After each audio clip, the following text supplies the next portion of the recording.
Hi, everyone, and welcome to the Shop Stool podcast, a podcast for woodworkers and the maker community in general. This is episode number 36.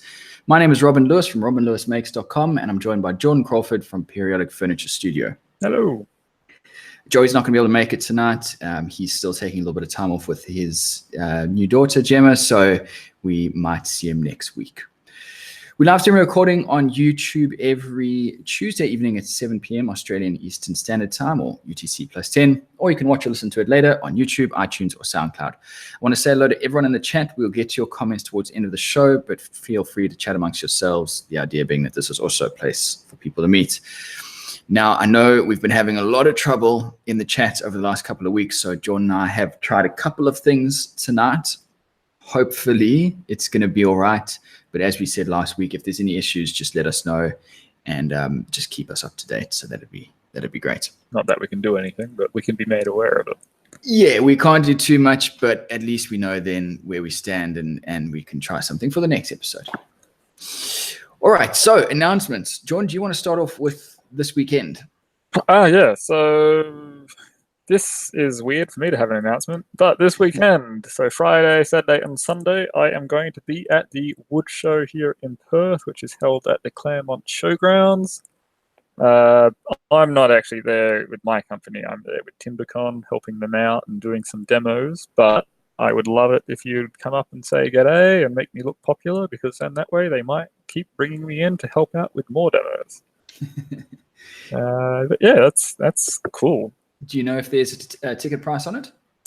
Yeah, there is. I think at least last year it was like $16 for adult. There is concession and senior prices from memory. But it is all on their website. So if you just need to Google Perth Wood Show 2018, it will have everything on there. Okay. And speaking of wood shows, I'm just bringing up the details now because I haven't actually had a look at it. So we talked a while ago about a festival coming up on the border of Canberra and New South Wales. It's the Wood Dust Festival. I don't know if you remember, Jordan, we talked about that. I do remember, yes. Yeah. In a lovely town. What is the town it's in? It starts with a B. Gosh. I performed there last year. It was great. Bungalow? Something like that. Bungalow? Anyway, so it's at the Bungalow Showgrounds, and I'm going to be doing a talk there on either the Friday or the Saturday. The details are still a little bit vague at the moment, but I will definitely be there. So it's in October. It starts on Wednesday, the 17th of October, but I'll be there on the Friday, which would be the 19th and 20th. So that's the Friday and the Saturday. We, myself and the organizer, we've talked about really trying to bring a YouTube aspect to the show, because obviously these sort of wood expos are very much like all the classes are about sharpening and dovetails and that sort of thing, which is the more traditional side of things. But this organizer, he's very keen on trying to get YouTube involved and social media involved. So from my perspective, the talk that I'm going to be doing is about that. So it's how to start a YouTube channel, how to progress as a woodworker on YouTube. But also, I'm really hoping that all the people that couldn't make it out to Queensland in May when we did that get-together, a lot of the people said, it's too far to travel, which I completely understand. It is a long way. But I think it's just lazy. But for everyone down in New South Wales, I guess even Victoria to a certain degree, this looks like or ACT, of course, yeah. This looks like it's going to be a fantastic show. Just talking to the owner, his vision, who's coming. Some of the sponsors are incredible. Fun Woodworking, I think it is, the magazine. They're sponsoring it, so it's real. It's going to be top quality. If there is anybody down that side of Australia, it would be amazing if you could come out and just be part of that YouTube woodworking community and sort of support us and be part of it. That's just a little plug. I'm probably going to do another couple plugs over the next couple of weeks because I'd really, really cool. like people to be there. But yeah, I'm not just asking people to come along and have a look at the show. I'm particularly asking the woodworking YouTubers of Australia, come along, let's make our presence known, and let's be a real force for that expo. Yeah, it's awesome. Cool. All right. So what have you been working on this week, John? You were saying earlier that the business is a priority at the moment. Yeah, well, I'm in a big lull because, as we all know, this is like the first time I've done anything properly with everything outlined on paper with budgets and proposed budgets and all sorts of stuff. And then when the laser didn't arrive as specified, it meant everything was put on hold. So I'm on a big lull, and on last week's episode, I was saying that the new tube should be getting here any day now. Well, it arrived the following day, smashed. So I saw that. $2,000 of glass and other sciencey stuff. I don't know how it works. Arrived broken, and now it's going to be, I don't know how long. So, this is the first time I've literally been out of money. Like, every single account I have is zero or negative, with overdrawn and interest just racking up like crazy. And then the supplier, and I can understand, like, if I was in their boat, I'd say the same thing. They're happy to send me a replacement tube for free, but they wanted some help with the postage because they asked for $200 in postage to help them cover the costs. And I was like, guys, I can't. I haven't got any money. What happens if this tube arrives broken? Do I have to give you another $200? And they've kind of reassured me that if it arrives broken, this will be, we'll cover postage on the next one. And if that doesn't happen, we'll refund you and all that sort of crap. Are they sort of, maybe not insinuating, but is the blame sitting on Australia Post or coming from the US? Well, the thing is, like, if the packaging was broken, TNT, who was the courier, they would have, their insurance would cover it, no worries at all. But the packaging wasn't broken at all. There wasn't even a scuff on it. Like, it was obviously handled properly. It's just something that happened. So then it falls on the way they've packaged it. And I don't get me wrong, I'm not trying to, demonize them, but I'm just saying, like, for them to ask you to pay for shipping, it just seems a bit weird. It did. And like, I'm a DHL account holder, and I went onto my portal with DHL and I calculated postage if I went through myself, and it was going to be $800. So like, them asking for a couple of hundred is justifiable. And when I received this broken tube, obviously it was like a massive, devastating, holy crap, I'm actually going to go under.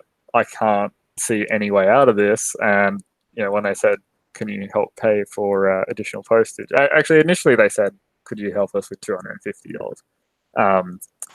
So I said, I can't afford it. And they said, how about 200? And that's when I said the whole, let's go back and forth. But basically that arrived smashed. So that has resulted in even more delays. And with the wood show this week, I couldn't really get a start, or there was no point getting a start on any other commissions because it would be work for 2 days and then put it all on hold for a week. And chances are, if I've milled material and it's sat around for a week, it's going to move. If I don't mill material, then there's no real point in starting, all that sort of stuff. So basically, I've had the last 4 days off, sitting around feeling sad and sorry for myself, trying to come up with like like something to work on just to keep me busy and hopefully generate some income. So what I've done is I've come up with a plan with my sister's company, who is they're a lighting solution people, like architectural lighting. We've come up with a few plans there, and I'm hopefully going to get a few products on their website to help, supplement. It's not going to be like I'm one of their suppliers. It's just, if they're interested, they're happy to back me, and then my lights will use their stuff, like, their suppliers. So that's something. But yeah, it's hard. Like, right now.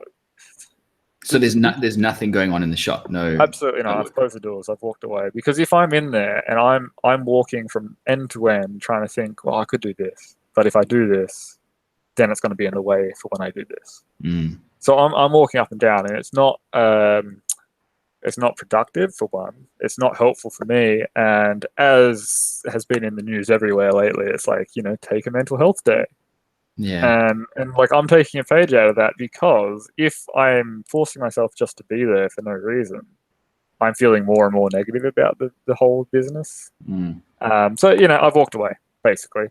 I'm hoping the wood show this week. I've got a whole week hanging out with my mate Dane and Ray and all that, who was from TimberCon, and we always get along and have a good laugh. So I'm hoping like a week of that will just recharge the batteries, and when I get back, I can just jump straight into it.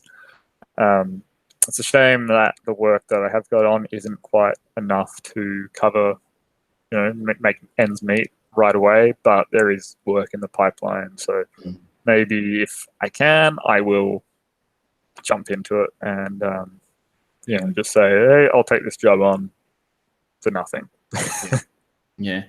What about, and now this is possibly a stretch, what about working on some online content? I mean, I know it's not a huge amount of money, but if you've got nothing else to do in the shop, what about making an interesting video? See, that is where my mind is at right now. And my biggest issue, and we touched on this last week, and we're going to get into it on this episode, is that I feel like the content I've been putting out has kind of met a like a stagnation. Everything seems to be the same. So if I do jump into it, I want it to be something different, unique, that I can really get into. And I'm trying to come up with something to do that with. And I have an idea now, but of course it's Tuesday afternoon. I start working 8 a.m. tomorrow with TimberCon for a week. So it's like, well, I'll keep working on it in my mind. So then when next Tuesday comes around, I can kind of jump straight into it. But, and that's the thing. This is the way that it goes with small business. And everyone has their ups and downs, and I have to keep it in perspective. It's not the end of the world. It's just a hump. Yeah, exactly. And like, I could do the whole thing of saying on the podcast, like, no, everything's great, I'm just having a week off. But that would be bullshitting everyone. Yeah. Things are crap. I will admit that. But it's also really a good chance to reflect and figure out what I've done wrong and find out things. It's all part of the journey as well. Exactly. And if it's something where you guys in the chat or who are listening to this on iTunes are thinking about starting your own business, keep in mind that it's not just simple. Like, sometimes you will hit a lull, and that's what's happening. So, but I think in the long run, it's going to be good, because it means that when I do eventually jump back into it, I'll have a much clearer direction, and everything will hopefully work out easier. All right. But what about you, Robin? I saw some not silky, what is it? Something sexy on the Instagram. Yeah, so this week I've been working on this split level coffee table, and they are from old bed heads. So 2 bed heads, I've pulled them apart. They were just joined with dowels, so they came apart pretty easy. And I've drawn up the design and had a look at it, and myself and the clients, my in-laws, they are happy with the design. And then what I did is I've now started milling all the timber down to its final dimensions, and then I'll redraw or recreate the SketchUp file just so that it's exactly it, and then I can work off the plan. So this week all I've been doing is just getting, milling all the pieces down to size, putting them through the thickness, and getting that varnish off. And it was quite a nice surprise. So when I got given this wood, my in-laws said to me, it's oak. And I picked it up and I thought, this is really light, and this is the same dimension as the timber you get from the pine you get from Bunnings. So it doesn't look like pine, but it could be, and it's so light. But it was from South Africa, so I couldn't really tell because I don't know very much about South African woods. So I ran this through the thicknesser, and as it came out, I looked at this and I thought, this looks exactly like silky oak. Exactly like silky oak. Probably a bit paler, so it's a bit more blonde. But those trademark medullary rays running straight through it, and the smell exactly the same. Does it have a unpleasant smell? Because I've had a lot of like acacias and silky oaks and things come through, and I think it depends on where it's built, but it stinks like not, I wouldn't say rotting flesh, but definitely like a decomposing, swampy smell. I mean, I haven't thought of it like that. It could be. It's not I mean, I wouldn't class it as a nice smell. It's not cypress or something like that. Yeah. But it's definitely a distinct smell. So before the show, John and I were talking about what it could be. Now, as I say, I don't know very much about South African woods because I only got into woodworking when I moved to Australia. And we think it could be acacia, based on the fact that I know that acacias are plentiful in Australia, and we think that it could be from the same family. I think so, but I'm not a woodologist. Yeah, well, if anyone knows if acacias and grevilleas are from the same family, let me know, because it was just crazy. I was working with this, thinking to myself, I can't believe how similar it is, and then I can't believe how similar this is to something I know. And then it dawned on me that, it was just silky oak. So anyway, got all the pieces milled down, all the legs and stretchers, then got stuck onto the tabletop. That's what I worked on today. So it's made up of there's two bed heads, and they're joined together to form the tabletop. And last night I put the two pieces in clamps. And today I took it out of the clamps, and I was going to, now because these two pieces were too wide to go through my thicknesser, I thought I'll glue them together, and then I'll get the belt sander out and I'll belt the varnish off. And the stupid belt sander, it's done this a couple of times. I put on the 36 grit belt, went along, it's fine. But it always happens with this 120 grit belt. You're going along, and next thing, it just digs. Oh yeah, right. As the belt comes off the tracking, I think that's what happens, and then the actual machine just tips, but probably about 3-4 mil. Yep. Just my word! And I was like, now is that something that they do? Well, yes, but so are you saying that the belt came off the platen and then you dug in deeper? No, so it didn't come off, but I was using it, and all of a sudden, so I'm making sure to keep it moving so it doesn't bog down in one spot. Right. But I'm also using it one-handed, which is probably not right. That's one area to improve on. Two hands is pretty necessary, but yeah. So I'm sliding it back and forwards like you're using a vacuum cleaner, and then all of a sudden it just goes, no, and I can feel my hand dip. Okay. And it's caught it on the back, and it's just, I lift it up, and there's this thing. So, oh man, I was so angry. Yeah, I think a really good practice with a belt sander is not just up and down like a vacuum, but keep it straight up and down the board, but kind of do it in circles, big circles, because then you're not going to create tracks. Because if you start to just go up and down and you get a worn area, then your belt is going to want to track in that trench essentially.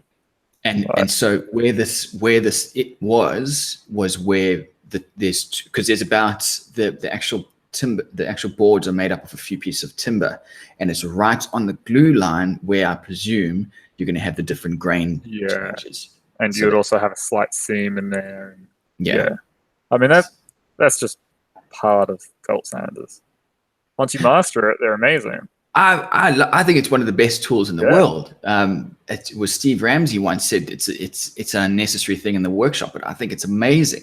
And I've always had such good luck with it. But every now and then, as you said, if you don't have two hands on the thing, oh man, how to ruin your day. Anyway, I had it last time I was using a belt sander, the belt tore in two and it overlapped onto itself.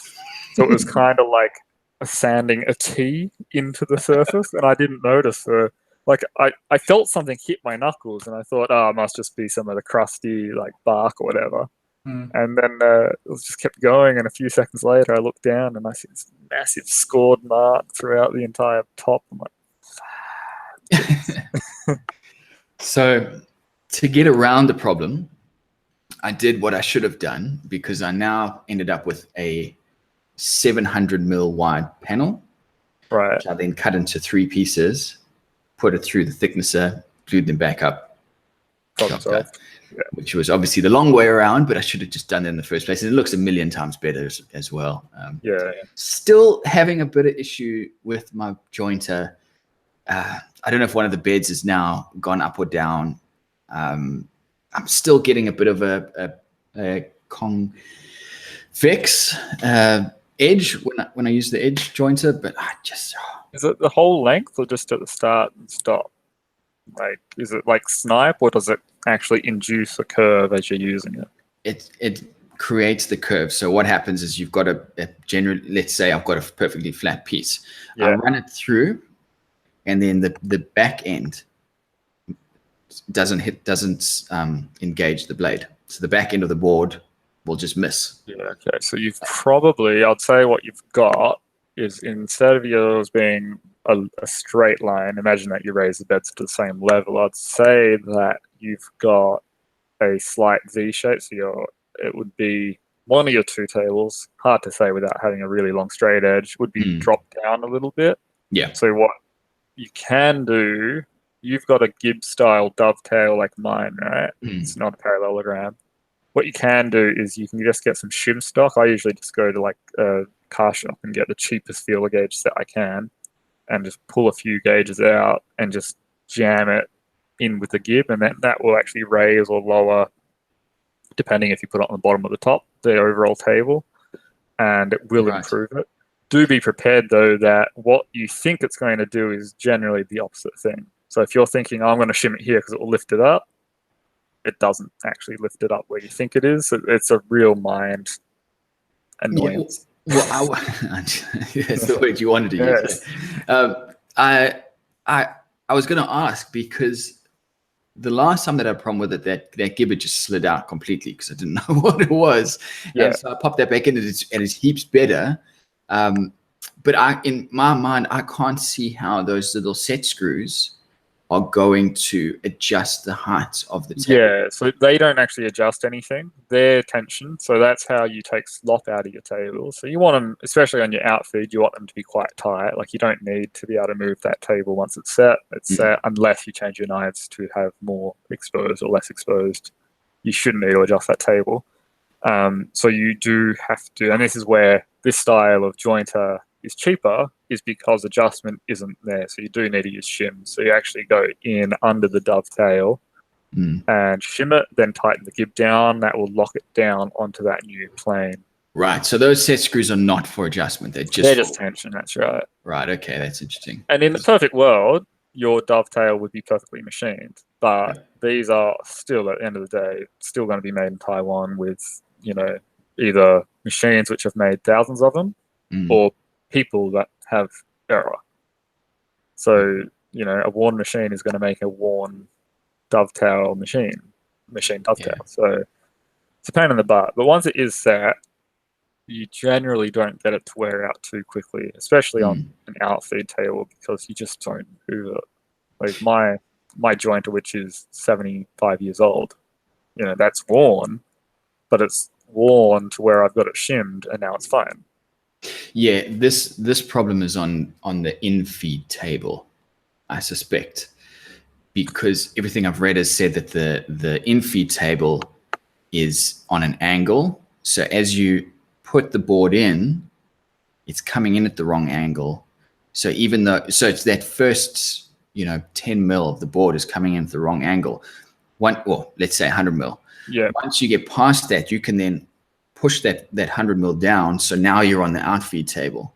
Yeah. Okay. So you've got a sloped infeed.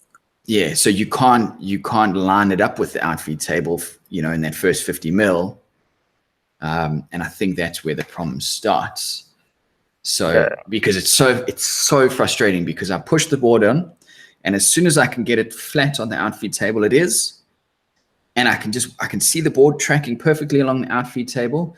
And it's like the infeed table just slowly drops away from it. It could be that your cutter head. So there's two things that can do this.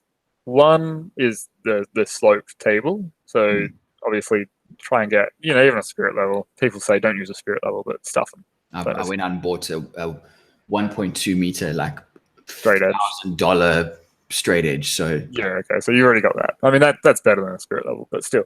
The other thing is if you get a 12-inch rule, so 300 mil rule, chuck it on its edge and rotate the cutter head by hand, does that lift the ruler and like move it forward by a millimeter, or does it not even skim it, or does it move it by heaps? So basically, yes, what I I'm set it saying up is, to it just touches it. So when I've used a spirit level on it, I can just hear it's just scraping. Yeah. So you can set it up to be slightly more aggressive than that. You will get a tiny bit of snipe, but if you get it so it moves the ruler, just picks it up and moves it by a millimeter, that can sometimes accommodate for that initial error without having to shim it. It's not the best practice. It's better to have it tuned perfectly, but it is a workaround, and a lot of older machines use that trick where you do have a little bit of snipe intentionally, but it helps get rid of that. Yeah, well, I might give the shim thing a go, and then if that doesn't work, then we've got to go to plan B. Yeah. Cool. All right, so tonight we wanted to talk about a topic that we left off on last episode, and a couple of people sent me messages. I don't know if George, if you got the same thing, but a couple of people sent me messages saying, "Oh, that sounds interesting. Let's do a talk about that." I can't say I got any messages. Right. Where's the love, everyone? Come on. So what we talked about at the end of last week's episode, John and I were discussing what we've been watching, and we both had a bit of resignation I'd say in our voices about the fact that there's nothing in the maker scene that's really jumping out of us at the moment. I don't think it's necessarily a bad thing. It's just at the moment there's nothing really, sparking our interest. So we just wanted to talk about that today, I guess, very openly. There's no real agenda, there's no real direction. But has the YouTube maker scene changed over the last, what are we going to say, year? Yeah, I'd say 12 months is a good time frame. Yeah, I know Matthias Wandel put out a video a couple of weeks ago talking about how he's noticed it as well. So I don't think this is necessarily out of left field. I think it's a fair thing to assume. So let's start then, John, maybe with, in terms of what you consume on YouTube. Yeah. What percentage of that at the moment is maker? Let's go maker woodworking style videos, and feel free to be as honest as you want. You don't have to be. I would say next to nothing is woodworking at the moment. I mean, I'd say in a fortnight, I'd watch 1 or 2 woodworking specific videos, and that's about it. Everything else, if it's maker related, it would be like engineering stuff. So, minute physics and all that sort of stuff, where it's actually highly educational for someone like me, anyway. Maybe not to a civil engineer, but to me, it's educational. Or machining, like really, really boring machining videos, like Stool Works, who is 40-minute long videos of a guy talking and saying every 3 minutes. But it's completely different. It's out of my realm, and it's fascinating for me to watch this guy turn chunks of steel into like whatever it is, a handle for a machine, or just talking about how you can use light weights to measure to millionths of an inch of accuracy by using a certain light wave and all sorts of stuff like that. And I don't know why that is. Well, I think you've just touched on it there. It's out of your scope of knowledge. So because of that, whatever they're talking about, it's going to be exciting. And so when we as woodworkers look at woodworking videos, in the beginning, it was amazing because everything was new and exciting. Yeah. And maybe that honeymoon period is just over now. It's not to say that the videos are lesser quality or the content's changed, but we have sort of changed our view. I mean, I think it has to be part of that. And I mean, not to sound too negative to all the other like YouTube creating people, like content creators out there, but to me, everything that is being produced, not everything, but the majority of stuff that's being produced, is probably better wording, is very same. Like it might be a different end product, but the construction methods are the same, or the timber that they're using is all this Home Depot, whatever you guys call it in the States, or like Bunnings grade materials, or it's all like more assembling something than actually making something. And there's obviously like exceptions to that rule, but the popular channels which are getting these huge views, to me, seem to be these boring projects which are different to the last project they made, but somehow it's still the same. But is that same content different from when you used to watch it 5 years ago? I don't believe it is. I think it is, because when I was watching 5 years ago, or even 8 years ago, I was watching the Wood Whisperer like in early days, and I was watching his stuff, and I was fascinated by the fact that his Festool router could be adjusted by 0.1 of a millimeter, and like he was doing mortises with a router, and then still kind of hand shaping everything. So he was using, something which is completely powered, and then using something completely hand driven. Whereas now, if I watch a video, most of it is using, a Festool domino, and I'm guilty of all this crap myself. Don't get me wrong, but it's like it's using a domino, or it's using pocket screws, or it's using like dowel jigs. There's not really much else out there, people. I mean, there's a few guys, Samurai what's he call himself? Samurai woodworker? Carpenter? Yeah, something like that.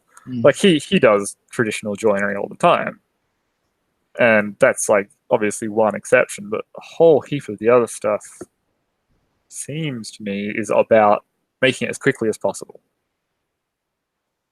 Yeah, that's a really interesting one. I remember when, for me, I noticed it about a year or two ago. A lot of the like brand name stuff, it's basically signage, I guess. Yeah. Started working because a video game would come out, or Star Wars would come out, and everyone would make something to do with Star Wars. Yeah. The object of the video was no longer about fun woodworking. It was to get something out in line with Star Wars and there's nothing wrong with that. That's savvy business. But when a video comes out with one of those brands, I kind of look at it and go, this might be cool, but I don't know if it is going to be, because as you say, it's that rush to the finish line, because the video in itself is not what's supposed to be amazing. Now, again, obviously we should probably caveat this entire conversation by saying we are going to generalize throughout this conversation. So we're not saying that it's like this for everyone, but yeah, like there's obviously a lot of people out there that are putting effort into these amazing builds. It's just when I refer to this, I'm probably referring to the stuff which is more popular, and getting the huge views. And obviously there's a reason they're getting the huge views. So like, what, if I have any negative connotations to it, my opinion means squat. Like, they're the ones that are getting success. But would you say possibly, Robin, that the reason a lot of people are putting videos out there aren't because they're doing it for the project anymore, but they're doing it for the video, and maybe that's taken away the authenticity of it? Absolutely. And Leroy has literally just summed it up in the there we go. Exactly. I think more people are trying to make a living from content, so creators are more prone to stick to a formula that works. Yeah. One thing that I've noticed a lot is that more and more of my audience are content creators, woodworkers. And I think that ties in with what you're saying, is that people like you and me did, so that, we're no different. People saw the scene growing and the fact that there was financial gain, and we thought, I want a piece of that. Yeah. and you know, for a large part, I know for myself anyway, a lot of my videos where I've got to get a video out every week. Yeah. Quality just out the window. Got to get a video out every week to stay relevant in the algorithm. But it's funny how we think that, because I'm the same. I was the same. Now I obviously don't put out that much videos at this moment, but I do plan to put more out very soon. But if I look at the YouTube channels, which I keep going back to, and you know, in my mind, are binge-worthy, it's channels like Alex Steele, it's like Alex French Guy Cooking, This Old Tony. You know, these are all channels which are growing pretty quickly, and the one link I have between them all, and it's not something I associated like that long ago with anything, is how positive the presentation is. The guys, the personalities of those channels is what sells it to me, not necessarily the projects. Like Alex Steele, all of his videos are pretty similar. Like, you know, a lot of slow motion forging and all of this. But him as a presenter, you can see the passion in it. He's really driven. He's over the top. And I almost could guarantee that if I ran into him on the street and had a conversation with him, he would be as down and mellow and not anywhere near as just a miserable sod. Yeah. Yeah, exactly. But the thing is, like, he's a brand now. Like, he's got 1 million subscribers. He's officially a brand. So he has to come up with this brand persona. And it's the same with This Old Tony. Like, his whole niche is that he is very serious, but he has amazing comic genius when it comes to timing of jokes and his humor throughout the videos. And that's something that is reliable with him. So, you know. That's what Dirk was just saying earlier on. The outcome of a build and how the person making the video is important. Personality accounts for a lot, which I think is so important, because Alex Steele is, as you say, he's a brand, but he's also now a personality, and people want to be around him. Yeah. Now, you know, guys like you and me, we have a similar place in the hierarchy, but it's just to such a lower degree that we don't have these people clambering to see our videos, because, you know, people don't want to get involved with a Robin Lewis video because he's Robin Lewis. You know, there's I believe people like Alex Steele have something. Obviously, he's good at what he does, but he has something that's created out of the fact that he is someone that everyone wants to be a part of. Do you know what I mean? It's sort of the self-fulfilling prophecy, and that's why guys like that do well.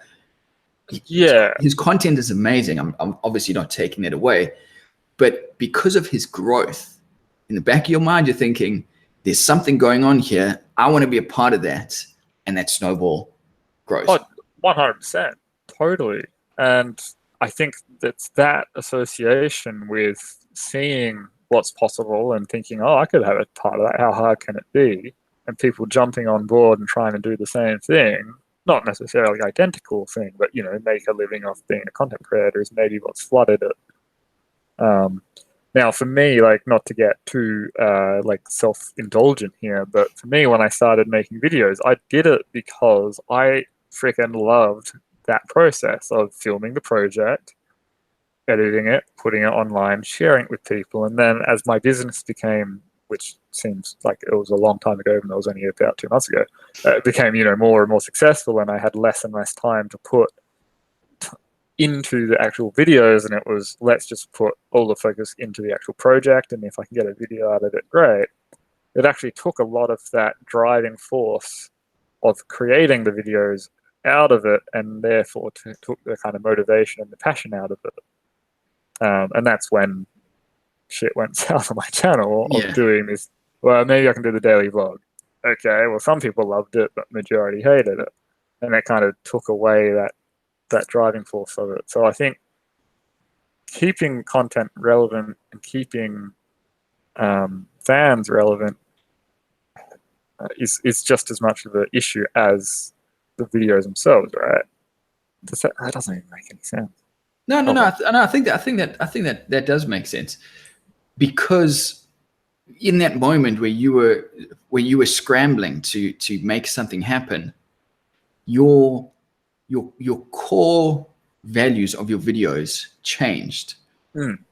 And again, no disrespect meant, but what happens in that situation is you then start to water down that pool, because now you're putting out videos because you feel like you need to put out videos, and the quality is not what it was before. Yeah. And so when you end up in a situation where the entire community is doing that, because we all do that when our videos aren't doing well, we scramble. We put out these low quality, not necessarily low quality, but these like subpar, half-assed videos.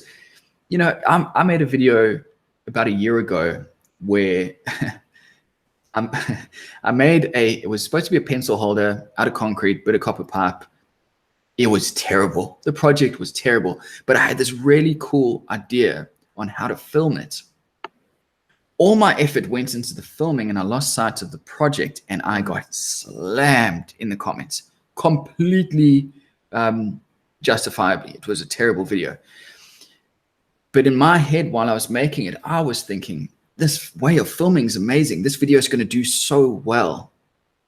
Not, I'm going to share this thing that I've made with people. I'm going to use flashing lights, literally smoke and mirrors, to try and get to the top of the list. Yeah.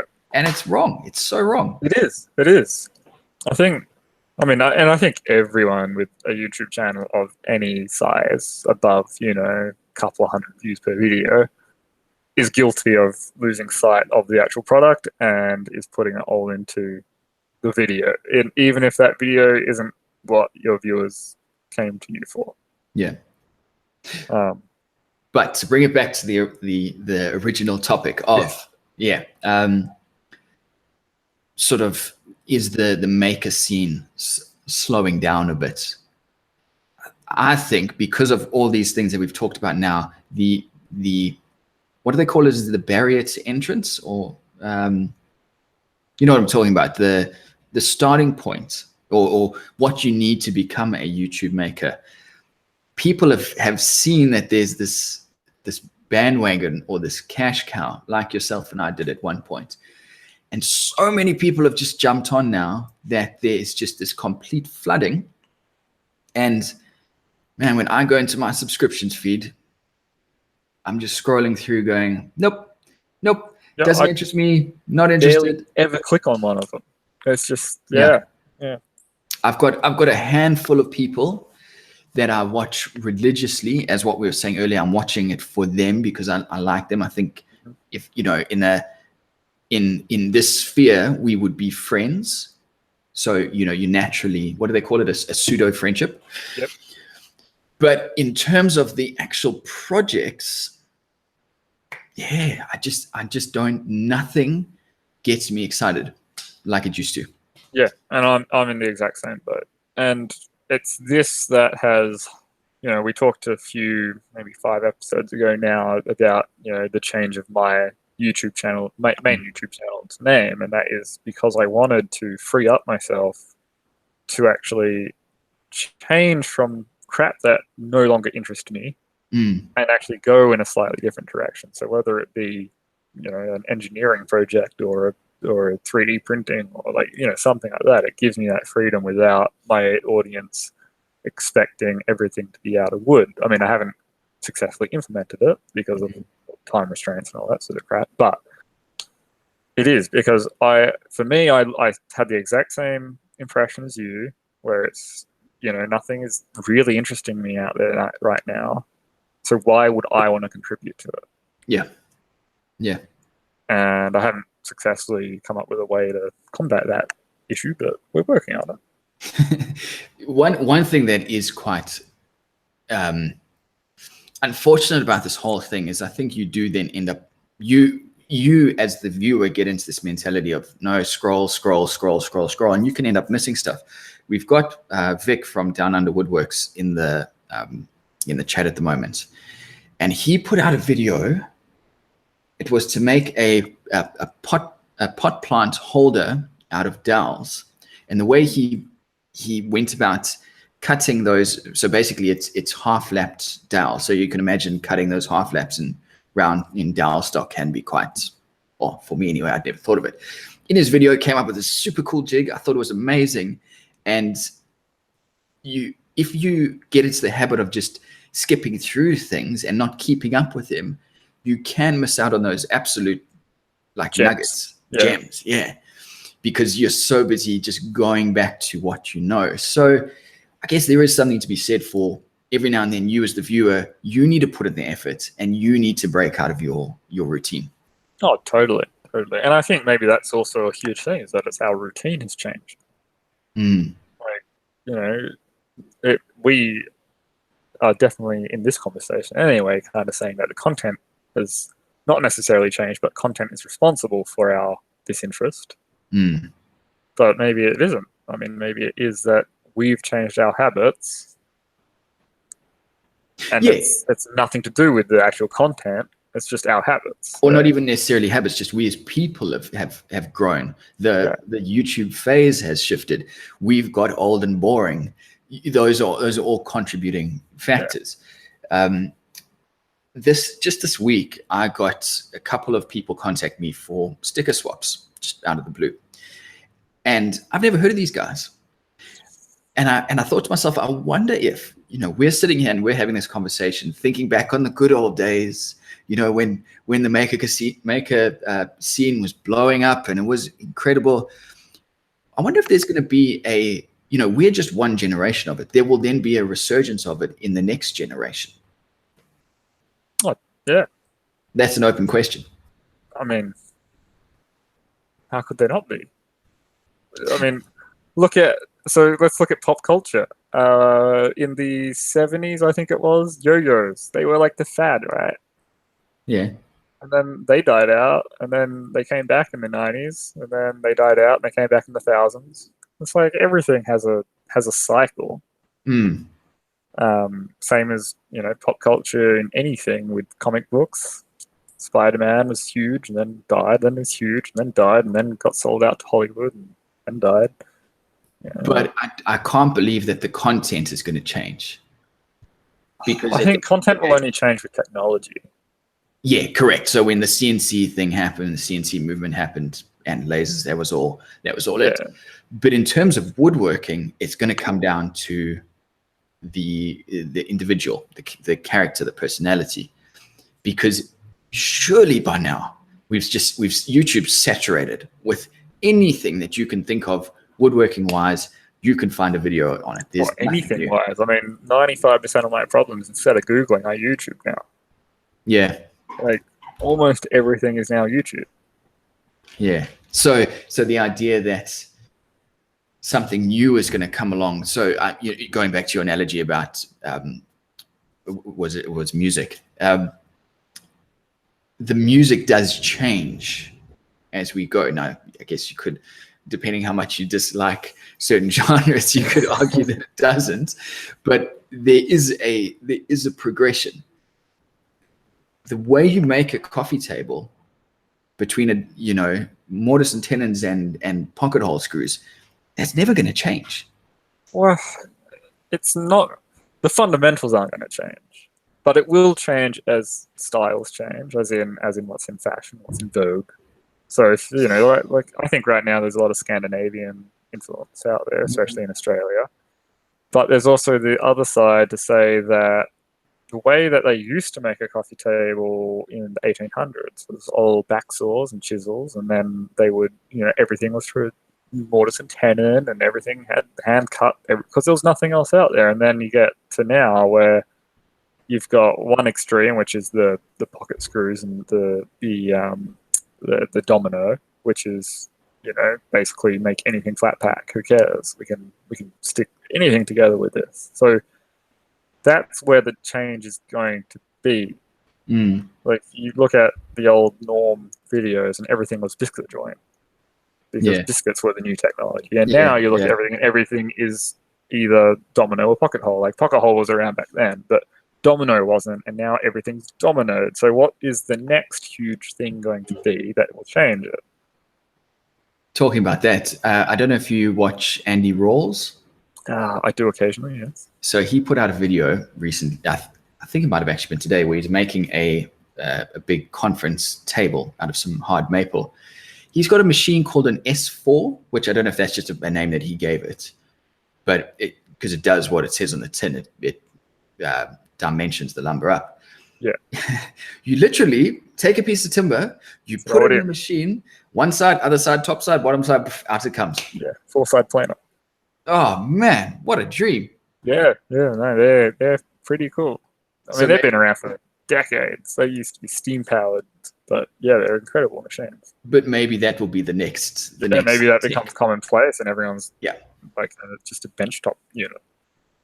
Yeah, over in the chat, everyone's talking about resin pours, and perfect example. Now, is the maker scene, the maker community in general, just a scale up of the resin pour?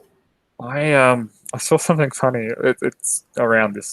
Sorry, it's a little bit off topic, but I saw it on Instagram. I can't remember who shared it. It was a furniture designer that I really liked, though. And it was a photo of a slab with a crack in it, like a gallon of resin and pigment, hairpin legs, and then it was captioned "Instant Furniture Designer Starter Kit." It's so true. You get a bit of wood, some plastic, and some pre-made legs, and screw it all together, and there you go. You're a furniture designer. Yeah, that's what it is at the moment.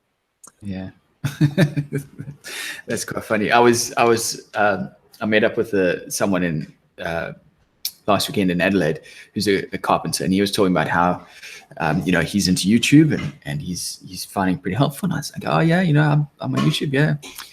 And he says to me, have you seen one of those resin tables? And I just thought, it's everywhere now. It is just everywhere. Yeah, and that's when you say, oh no, I haven't. Please tell me. It's like the coffee roaster next door to me always comes in and says, oh, have you seen this? He is something out of this planet with how annoying he can be. Yeah, you've talked about him before. Like he comes in and he shows me this, the AEST tables where you rotate it and it expands 10 times the size. I'm like, yeah, man, I saw that about 10 years ago, but pretty cool. Thanks for showing me that. And then he comes in, oh yeah, I saw something really cool. Have a look at this. And it's a resin table. I'm so anti them, but I have to pretend because you give me coffee. Yeah. So now, obviously, we've talked about the community a fair bit. We put our videos out into the community with an expectation that people watch them. As being part of that community, do you think there's a bit of a rights and responsibility here? So we should be, every time, let's say, not to single anyone out, but every time an Australian maker video comes out, we got to be on that, because that's our responsibility. Or do you think it comes down to, if you make good videos, it works? If you make rubbish videos, no one owes you anything? I mean, it's hard to say. I'd love to back every Australian woodworker and YouTuber there is, because, I'm part of that scene. But in reality, I don't know every Australian woodworker or YouTuber. And if their videos don't interest me, I'm like, I just don't have time to watch 20 videos a day. So there's I'd love to, but in ideology, I think is there, but in reality it's not.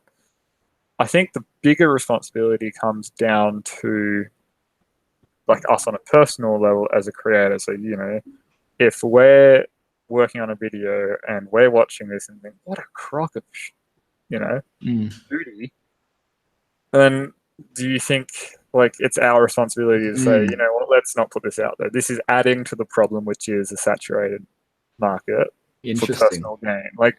I do it with my pricing of work, which is probably why I feel like I always underprice myself after I finish a project. But if I feel like it's unfair, then it's not fair. And I think it comes down to our videos and all of that. If we feel like we're going to contribute to this problem, then don't. Only contribute to the good stuff. Well, I mean, you call it a problem. Maybe a problem is the wrong word. Because I think about it from the perspective of, earlier we were talking about, you said that This getting onto YouTube was just a way for you to show your. Oh no, so that's right. You said you enjoyed the editing process, right? Yeah. I've always wanted YouTube to be a career for me. I've always wanted to be YouTube famous from the start. So for me to say I don't want to be part of the problem, it's, you know, for someone like me, it's not so much about making sure that I put out good content. It's about that I win in the algorithm. Now, I'm not saying that that's how it is now, but I'm saying when I started, when I had the stars in my eyes, that was my goal. It wasn't about the community. It wasn't about anything. All I wanted to do was make sure I was at the top of the search list. Yeah. So maybe to answer your question about, are we the ones to blame when we put out junky videos? Maybe it's, what do you want out of it? Because if you want a slow burn community, then yeah, check what you put out. You know, don't just send it out. But if you want to get on into the top of the search rankings, you've got to be putting out the videos. But you're not going to get to the top if your videos you're putting out are crap. Well, then you've got to find a way to work the system. So you've got to do lists like top 5 tools in my workshop. Yeah. We've all seen that. We don't need to know that, but people love it. So you put out the video. Yeah, and I'm like, I shouldn't. I think I was maybe a bit harsh when I was saying, you know, check yourself before you put it out. But I just mean that if you after you edit it and you think this is not great, I think it's a perfectly reasonable thing to say. I don't. But it's also like, do you not think that doing this self-audit of content is important for your channel's growth as someone that wants to be YouTube famous? Would you not, like, you don't want to be a freaking, what's his name, the idiot, Logan Paul. Yeah. Like, you don't want to be a Logan Paul that has just become such a big-headed idiot because who's massively famous on YouTube and has more digits in his bank account than we'll ever see. I mean, I'm not saying like, that's not all that there is to it, but for Logan Paul, he's winning. Like, he's exactly where he wants to be. I mean, he was. He's not anymore. Yeah. Do you keep up with all of that? Not really. I mean, I've seen a few things on him because he's putting out some or anyway, I won't say my comments. But. Yeah, he's I don't follow him, but I watch Philip DeFranco. I don't know if he's basically like a YouTube news guy. Yeah, I know. He's always going on about the polls. So yeah, it's pretty funny. Yeah. Yeah. Cool. All right. Anything else you want to add? I don't feel like we've fleshed this topic out yet. There's still a lot more to talk about. I think, yeah. I mean, we went a lot of directions in this short conversation.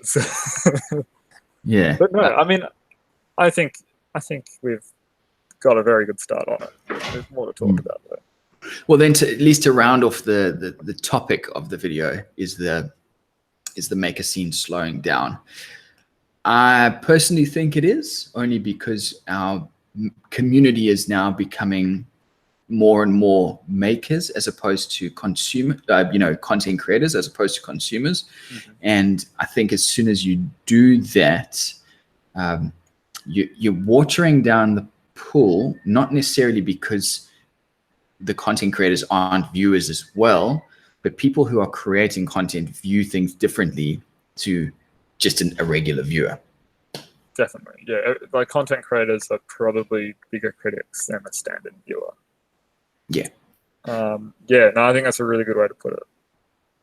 And maybe not the maker community in general, because like if I look at the crafty movement where it's all this like scrapbooking, or maybe not scrapbooking, but the 5-minute DIY crap, like that's still growing hugely, I would imagine. But as far as woodworking goes in the maker side, I definitely would agree with that. Mm. Yeah, cool. All right.